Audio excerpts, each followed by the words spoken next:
ibyo nishakiye, ibyo ntekereje byose, ariko aho namenyeye Yesu naranezerewe.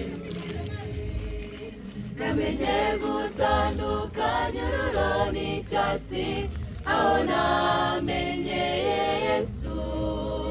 Ndashima, ndashima, mwami Yesu watumye mumenya. Murakoze. Amazina yanjye nitwa Niyonkuru Jonathan, aba mpagarariye umuryango mugari wa korali Friends of Cross. Tukaba twariyemeje gukorera Imana abasore, kuko murabizi neza umurimo uzarangizwa n'abasore. Rero tukaba twaraje hano ku ishuri kugira ngo tunakorere n'Imana. Amahirwe y'uko studio yadusanga mu kigo cyacu ntabwo byari butworohere kuyisanga i Kigali, kuko hazamo depanse zo gutega, zo kugaburira abaririmbyi, kandi nk'uko mubizi turi abanyeshuri ntabwo byoroshye. Byadusaba rero ibintu birebire cyane. Twasabye rero producer Amiel tumusaba yuko yadusanga mu kigo, arabitwemerera atugeraho, turabyishimira cyane. Icyo navuga, ariko dusaba n'abandi bose bumva bashaka. Ndabashuje mwebwe mwese mudukurikiye kuri channel yitwa Amiel Pro. Nkuko rero musanzwe mubizi, mudukurikirana uko bwije nuko bukeye, nababwiye ko ngiye kujya mbagezaho amakorali menshi atandukanye, abahanzi benshi batandukanye kandi baririmba neza. Hano hari korali yitwa Friends of Cross yo kuri Aparodi. Ndagira ngo babanze baduhe akapera, bagiye kuturirimbiraho akaririmbo gatoya, mwumve ko ntari abahanga rwose, hanyuma nibarangiza baratuganiriza. Murakoze, turabakiriye nka korali, ngaho ni muturirimbire ako karirimbo.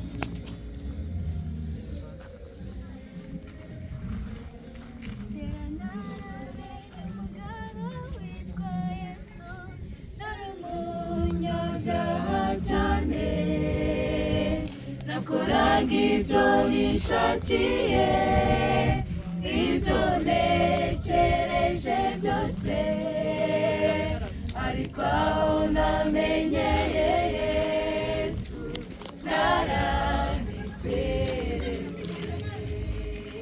Namenye gutandukanya ururo n'icyatsi, aho namenyeye Yesu. Ndashima, ndashima, mwami Yesu watumye mumenya.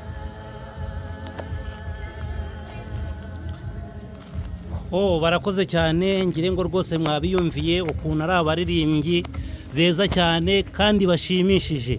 Murabibona ko bakiri urubyiruko, baracyari abana batoya.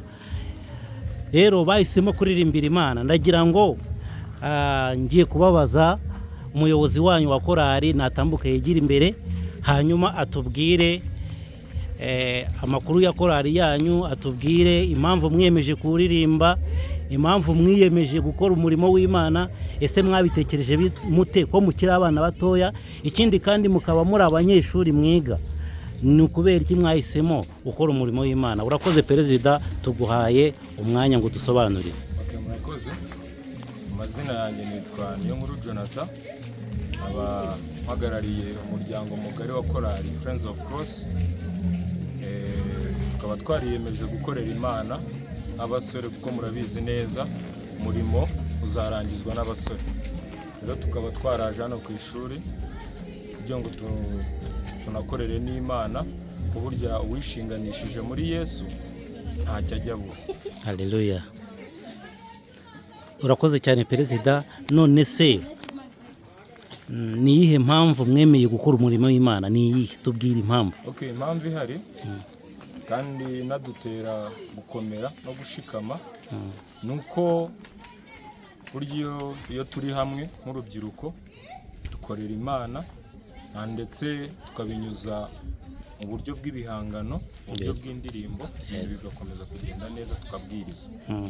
Ndabona niba ntibeshye muri itsinda ry'abantu bake, ntabwo nzi niba korari yanyu ariko mungana. Ese ni uko mungana cyangwa mufite abandi bantu benshi? Kuki mwahisemo kuririmba mungana gutya muri bakeya?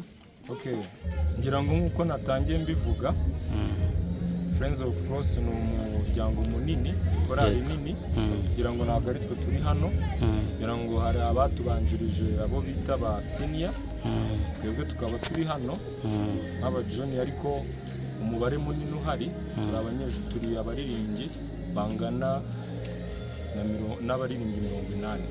Ngira ngo nkatwe turi hano twe twabaye ngombwa yuko tuza gufatanya muri iki gikorwa. Yego, twatangiye umushinga twatangiye kugira ngo dukorere Imana. Yego, ngire ngo muri mu gikorwa cyo gusohora indirimbo zanyu mu buryo bwa audio, ndetse muteganya no kuzikora mu buryo bw'amashusho kugira ngo abantu bose bazajye bagira gute, bazajye babona ubutumwa banabwumve. None iyo muri kuri stage muri kuririmba, n'ubundi ubusanzwe nuko mungana cyangwa mufite irindi tsinda muba muri kuririmbana? Ntabwo ari ukutungana, uko nabivuze, urumva korari ari abantu baba bahagarariye amajwi, bitewe n'uko n'ahantu dukorera n'ibyo dukora, ntabwo twese twaje hano. Turi itsinda rinini, tungana n'abantu 80. Hari abandi bari impande n'impande, abanyeshuri bagiye batandukanye, nabo baba baririmbye bagenzi bacu, ariko bitewe n'ahantu twakoreye yabaye ngombwa yuko tuba bakeya, ariko dusanzwe turi benshi. Murakoze cyane. Rero biratangaje kubona korari nk'ingiyi ifata umwanzuro wo gusohora indirimbo, ndetse ari n'abanyeshuri, cyane cyane ko n'ikijyanye n'amafaranga ku banyeshuri biba bitoroshye. None ikibazo cy'amatsiko, mukura hehe amafaranga? Ko nzi ko gusohora audio, gusohora video bihenda ku rwego rwo hejuru, kandi mukaba mukiri batoya. Mukura hehe amafaranga yo kuba mwakora ibyo bikorwa? Okay, ngira ngo abizi neza ko tutari twenyine. Yego, dufite ababyeyi, dufite inshuti n'abavandimwe, ariko mbere na mbere bitewe n'uko tudakora, twiyambaza ababyeyi bacu bakadufasha, kuko nabo baba bashyigikiye umurimo w'Imana. Yego, urakoze cyane kuba udushangije uburyo mubona ubushobozi. Ikindi kibazo ngiye kukibaza animateur, niyegire hino, animatrice Presidente, natambuke Presidente adusobanurire ikibazo ngiye kumubaza. Ngire ngo murimo murakora indirimbo nk'uko mwabyiyemeje, ni ikihe kintu cyiza mwabonye kuba studio yabasanze iwanyu? Wenda uraza kudusobanurira, byari kuborohera kujya kuri studio muyisanze aho ikorera, ari kuba yaje ikabasanga inaha, no kuba mwari kuyisanga kuri studio, niki cyoroshye, niki cyiza wabonyemo? Turagira ngo udusobanurire. Murakoze cyane. Mbere na mbere manje kubashimira. Amazina ni Umutesi Liliane, niga muri College de Bethel Aparudi, ibarizwa mu karere ka Ruhango. So rero ninjiyoboye ino korari ya Friends of Cross, turi umuryango mugari munini cyane, ariko nk'uko mutubona turi bakeya. Icyo navuga rero, kuba twagize amahirwe y'uko studio yadusanga mu kigo cyacu, ntabwo byari butworohere kuyisanga i Kigali, kuko hazamo depanse zo gutega, zo kugaburira abaririmbyi, kandi nk'uko mubizi turi abanyeshuri, ntabwo byoroshye. Byadusaba rero ibintu birebire cyane. Twasabye rero producer Amiel, tumusaba yuko yadusanga mu kigo, arabitwemerera, atugeraho, turabyishimira cyane. Icyo navuga, ariko dusaba n'abandi bose bumva bashaka gukora indirimbo, bashaka kugira ibihangano byabo bijye hanze kandi bigire n'ishusho nziza, ubibashije, ubishoboye, ari Amiel producer, yagusanga aho waba uri hose mu gihugu, biramworohera cyane. Barakoze cyane, kandi aba baririmbyi ni ukuri barakoze, namwe mwabiyumviye. Rero ndabasaba mwese kugira ngo muzanyarukire kuri channel yabo, iri hafi muzababona. N'abana ndatekereza ko n'ababyeyi banyu bazabakurikirana, inshuti zanyu zikabakurikirana, ibihangano byanyu bakabyumva. Ndabasaba rero kugira ngo aba bana rwose muzabiteho, umunsi muzabona indirimbo kuri channel yabo mubakore subscribe, mukore comment, munasharinge, kandi nukuri munababe hafi, mubasengere mu masengesho kugira ngo uyu murimo murabona ko bakiri bato bazawukuriremo, kugira ngo ubwo Yesu nagaruka azishimire kutujyana mu bwami bwo mu ijuru hamwe n'aba bana ndetse namwe mu bakurikiye. Nibyo mbasabira nanjye nisabira mu izina rya Yesu Kristo umwami wacu, amen.